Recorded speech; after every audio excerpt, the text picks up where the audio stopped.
নমস্কার, অপর্ণা রান্নাঘরে তোমাদের সবাইকে স্বাগত।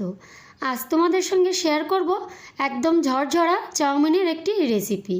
খুব অল্প উপকরণ দেওয়ার খুব অল্প টাইমের মধ্যে কিন্তু এই রেসিপিটি বানিয়ে নেওয়া যায়, ঝরঝরা চাউমিনের রেসিপি।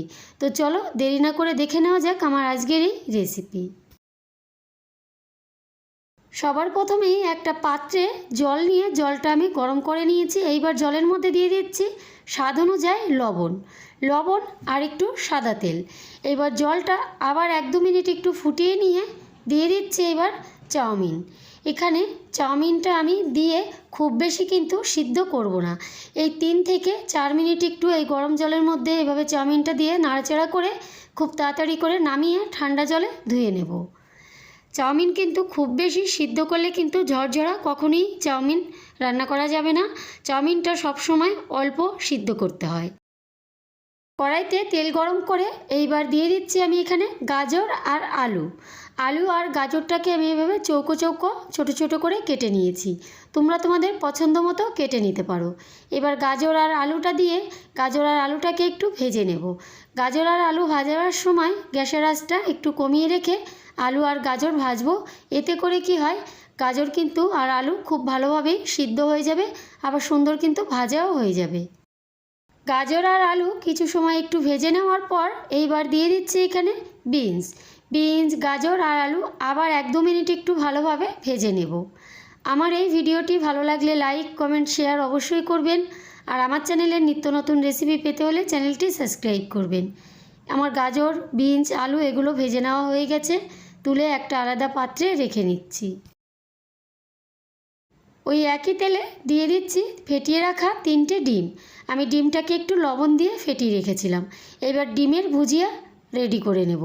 ডিমের ভুজিয়া রেডি করার সময় কিন্তু এভাবে ডিমটা দিয়ে কিছু সময় একটু অপেক্ষা করে ডিমটাকে একটু সাবধানে উল্টে দিয়ে তারপরে ডিমের দুটো পাশে একটু ভালো করে ভেজে নিয়ে এভাবে ছোট ছোট করে কেটে নিলেই কিন্তু ডিমের ভুজিয়া রেডি হয়ে যাবে। কড়াইতে আবার কিছুটা তেল দিয়ে দিচ্ছি পেঁয়াজ কুচি আর লঙ্কা কুচি। পেঁয়াজ আর লঙ্কা কুচি দিয়ে এবার পেঁয়াজ আর লঙ্কা কুচিটাকে একটু 1-2 মিনিট করে ভেজে নেব।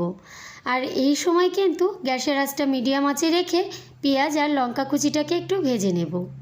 লঙ্কা আর পেঁয়াজটা একটু ভালো করে ভেজে নিয়ে এইবার দিয়ে দিচ্ছি ভেজে রাখা সবজি দিয়ে ভালো করে একটু নাড়াচাড়া করে সব কিছু মিশিয়ে নিচ্ছি। সব কিছু মিশিয়ে নেওয়ার পর এইবার দিয়ে দিচ্ছি 1 চামচ সয়া সস আর 2 চামচ পরিমাণে গ্রিন চিলি সস আর দিয়ে দিচ্ছি পরিমাণ মতো টমেটোর সস। আর এখানে দিয়ে দিচ্ছি আমি একটা অ্যাপি নুডলসের যে মশলা হয় সেই মশলা দিয়ে ভালো করে সব কিছু নাড়াচাড়া করে মিশিয়ে নিচ্ছি। সব কিছু খুব ভালোভাবে একটু মিশিয়ে নিয়ে দিয়ে দিচ্ছি এবার সিদ্ধ করে রাখা চাউমিনটাকে দিয়ে ভালোভাবে সব কিছু নাড়াচাড়া করে মিশিয়ে নেব। তোমরা দেখতে পাচ্ছ, দেখো কতটা এখনও ঝরঝরা, কিন্তু চাউমিনটা অল্প সিদ্ধ করার ফলে কিন্তু চাউমিনটা এরকম ঝরঝরা থাকে। তাই সব সময় চাউমিন সিদ্ধ করার সময় খুবই অল্প কিন্তু চাউমিন সিদ্ধ করতে হয়। সব কিছু খুব ভালোভাবে মিশিয়ে নেওয়ার পর এইবার আমি দিয়ে দিচ্ছি এখানে স্বাদ অনুযায়ী লবণ আর ডিমের ভুজিয়া। স্বাদ মতো লবণ আর ডিমের ভুজিয়া দিয়ে নেওয়ার পর এইবার সব কিছু আবার একবার খুব ভালোভাবে মিশিয়ে নেব। সব কিছু খুব ভালোভাবে মিশিয়ে নিয়ে আমি গ্যাসের আঁচটা বন্ধ করে দিয়ে পরিবেশনের জন্য নামিয়ে নেব। গরম গরম চাউমিন খেতে কে কে ভালোবাসো আমাকে কমেন্টে জানিও। তাহলে বন্ধুরা, আমার আজকের ভিডিওটা আমি এখানেই শেষ করছি। আবার দেখা হবে অন্য কোনো রেসিপির সঙ্গে। ভালো থাকবেন, সুস্থ থাকবেন, নমস্কার।